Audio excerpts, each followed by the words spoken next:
नमस्कार। सोचिए, एक ऐसी जगह जहां अलग-अलग किरदार, उनकी अनोखी दोस्ती और रोजाना की नोक-झोंक एक ही छत के नीचे हो। चलिए, गोकुलधाम सोसाइटी के इन रिश्तों के ताने-बाने का आज गहराई से विश्लेषण करते हैं। इन पड़ोसियों की आने वाली होली की तैयारियों को हम एक केस स्टडी मानते हैं और देखते हैं कि त्योहारों का आगमन आखिर कैसे इनके रिश्तों को और भी मजेदार और जटिल बना देता है।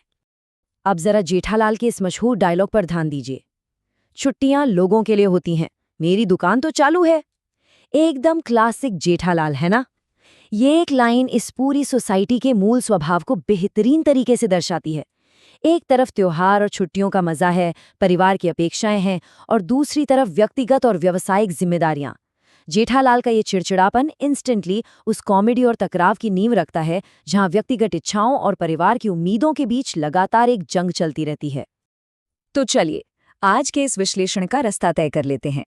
पहले हम चलेंगे गोकुलधाम के अंदर का माहौल समझने, दूसरा वैवाहिक तनाव, तीसरा पीढ़ियों का अंतर, चौथा आपसी प्रतिद्वंद्विता और छिपे इरादे, और आखिर में बात करेंगे सामुदायिक बंधन की। इन कैटेगरीज के जरिए हम इस पड़ोस की शानदार सोशल डायनामिक्स को और भी बेहतर ढंग से समझ पाएंगे। शुरुआत करते हैं पहले हिस्से से, गोकुलधाम के अंदर होली से पहले का तनाव। देखिए, जब भी कोई त्योहार नजदीक आता है ना, वो इन रिश्तों के लिए एक प्रेशर कुकर की तरह काम करता है। उत्सव का वक्त लोगों की भावनाओं और उनके आपस के टकराव को तेजी से सतह पर ले आता है। कमाल की बात तो तब पता चलती है जब इन छोटी छोटी लड़ाइयों को एक टेबल में रखकर देखते हैं। एक ही वक्त पर सोसाइटी का हर सदस्य अपनी अलग परेशानियों से जूझ रहा है। जेठालाल और दया के बीच गोवा ट्रिप को लेकर बहस चल रही है। तारक और अंजलि कड़वे नीम के जूस पर लड़ रहे हैं, और उधर टप्पू सेना और मास्टर भीड़े के बीच होली से पहले की शैतानियों पर अलग ही मोर्चा खुला है। ये साफ दिखाता है कि गोकुलधाम में एक ही समय पर कितनी कहानियां पैरेलल चलती रहती हैं। अब आते हैं दूसरे मुद्दे पर, वैवाहिक तनाव, टकराती प्राथमिकताएं। यहाँ हमारा पूरा फोकस इस बात पर रहेगा कि पति और पत्नी लगातार कितने अलग अलग लक्ष्यों के साथ आगे बढ़ते हैं और ये चीज़ कैसे उनकी रोजमर्रा की जिंदगी में तनाव पैदा करती है। सोचिए जरा, एक छत के नीचे सोच में कितना जमीन आसमान का अंतर हो सकता है। लेफ्ट साइड में जेठालाल की प्रेरणा देखिए, आईपीएल का सीजन शुरू हो रहा है, टीवी की बिक्री बढ़ेगी, इसलिए उन्हें हर हाल में अपनी दुकान चालू रखनी है। और राइट साइड में दया को देखिए, उन्हें अपनी सहेली भारती और उनके पति भद्रेश के साथ 4 दिन की लंबी छुट्टियों का फायदा उठाकर गोवा घूमने जाना है। एक का पूरा ध्यान व्यापार पर है तो दूसरे का सामाजिक जिंदगी पर। एक बिल्कुल बुनियादी शादीशुदा टकराव। लेकिन होता क्या है ना, जब बिजनेस वाले बहाने काम नहीं आते तो लोग नए तरीके ढूंढते हैं। यहाँ एक नया शब्द आता है, फेकू।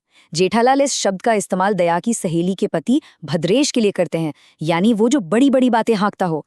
असली बात तो ये है कि बाहरी दोस्ती शादीशुदा रिश्तों पर कैसा असर डालती है।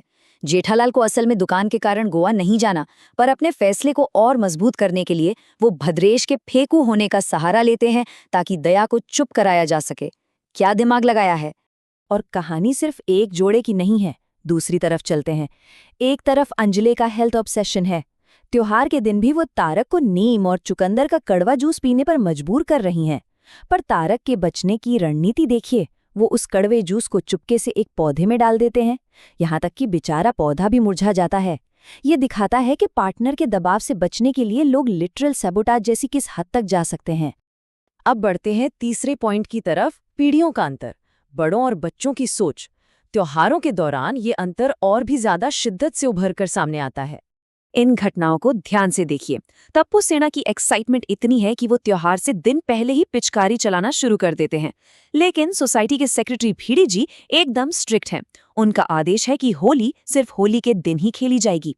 फिर इस बीच एक मजेदार मोड़ आता है जब सोधी आकर भीड़ी पर पानी की खाली बाल्टी फेंकने का प्रैंक करते हैं, और अंत में तारक मेहता आकर बच्चों का पक्ष लेते हैं। ये पूरा सीक्वेंस साफ दिखाता है कि अलग अलग उम्र के लोग सामाजिक नियम और उत्सव की हदों को कैसे देखते हैं। कुछ बड़े स्ट्रिक्ट अनुशासन चाहते हैं तो कुछ बच्चों जैसा उत्साह।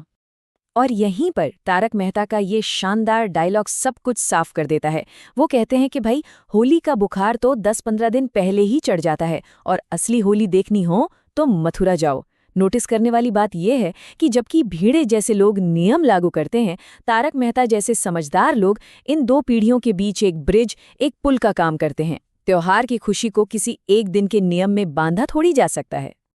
अब रुक करते हैं इस सोसाइटी के सबसे कम्पेटिटिव हिस्से की तरफ। चौथा पॉइंट, आपसी प्रतिद्वंद्वता और छिपे हुए इरादे। त्योहारों के शांति भरे माहौल में भी पड़ोसियों की आपस की दुश्मनी और आगे निकलने की होड़ कैसे चलती रहती है, ये देखना बहुत रोचक है। तो सोचिए जरा, एक आम सा होली का जश्न अचानक पड़ोसियों की शांति के लिए खतरा क्यों बन जाता है? इस सवाल का जवाब अय्यर और जेठालाल के बीच चल रहे उस टकराव में छिपा है, जहां दोनों ही बबीता को इम्प्रेस करने की पूरी कोशिश कर रहे हैं। चलिए समझते हैं। खैर, आइए अय्यर के इस पूरे इंटरनल थॉट प्रोसेस को स्टेप्स में ब्रेक डाउन करते हैं। स्टेप 1 में जब अय्यर बबीता को किसी साउथ इंडियन रेस्टोरेंट ले जाने की बात करता है, तो जेठालाल बीच में कूदकर कोलाबा के एक शानदार बंगाली रेस्टोरेंट का नाम ले लेता है। स्टेप 2 में जेठालाल होली खेलने के लिए केसदा फूलों का सुरक्षित आइडिया पेश करता है। स्टेप 3 में बबीता को जेठालाल के ये आइडियाज बहुत पसंद आते हैं। और इस सब का नतीजा देखिए स्टेप 4 में। अय्यर इतना इनसिक्योर महसूस करता है कि वो एक पूरा प्लान बना डालता है कि कैसे जेठालाल को होली के दिन सोसाइटी से ही बाहर निकाल दिया जाए। ये हिलेरियसली दिखाता है कि छोटी छोटी बातें कैसे एक दूसरे को हराने के छिपे हुए इरादे में बदल सकती हैं। और अब आते हैं हमारे आखिरी पॉइंट पर, सामुदायिक बंधन क्या हमें जोड़े रखता है? इतनी लड़ाइयों और नोकझोंक के बाद आखिर वो क्या फैक्टर है जो इन सबको एक साथ बांध कर रखता है? अब ये वाली डिटेल बहुत जरूरी है। अय्यर बबीता को ऑफर देता है कि होली पर कोलकाता उसके मायके चलते हैं, लेकिन बबीता साफ इनकार कर देती है। वो कहती है कि गोकुलधाम की होली छोड़ने से न सिर्फ उसे बुरा लगेगा बल्कि पड़ोसी भी निराश हो जाएंगे। इतनी दुश्मनी और जेलसी के बावजूद गोकुलधाम की सामाजिक भावना इतनी मजबूत है कि लोग अपने परिवार के साथ वेकेशन पे जाने से ज्यादा अहमियत अपने पड़ोसियों के साथ त्योहार मनाने को देते हैं। और क्या ये बात सिर्फ त्योहारों तक सीमित है? बिल्कुल नहीं, रोजाना के कामों में भी ये झलकता है।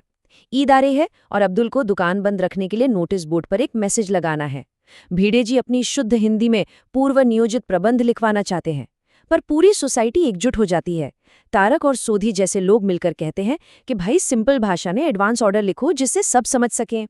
ये छोटा सा किस्सा दिखाता है कि कैसे ये लोग इम्प्रैक्टिकल जिद के बजाय ऐसे रास्ते निकालते हैं जो सबके लिए आसान और व्यवहारिक हों। तो चलिए इस विश्लेषण को एक बड़े सवाल के साथ समाप्त करते हैं। अगर रोजमर्रा की नोक-झोंक और टकराव ही गोकुलधाम की भाषा है, तो क्या सामुदायिक प्रेम ही इसकी असली नींव है? सच में हर रोज एक दूसरे की टांग खींचना और ताने मारना ही दरअसल वो तरीका है जिससे ये लोग अंदर से जुड़े रहते हैं। क्योस और तनाव के पीछे छिपा हुआ ये मजबूत रिश्ता ही इनकी असली ताकत है। इस विचार पर गौर जरूर कीजिएगा। आज के इस विश्लेषण में बस इतना ही। धन्यवाद।